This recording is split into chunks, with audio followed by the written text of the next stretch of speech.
toetranao, saika diso bakao, raha tsy nifokody ty alefakanao no ny fikitraniny,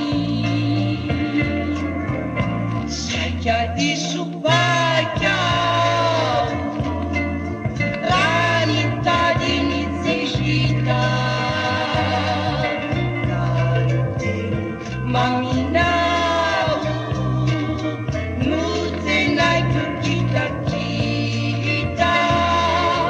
saika diso bakao, raha nody tsy mizery ny kipenipeninao,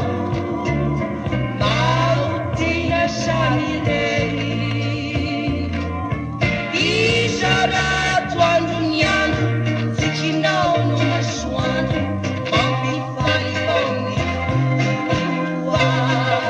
fitiavanao tsy lety no nailanety, saiko otsika taloao ty atena,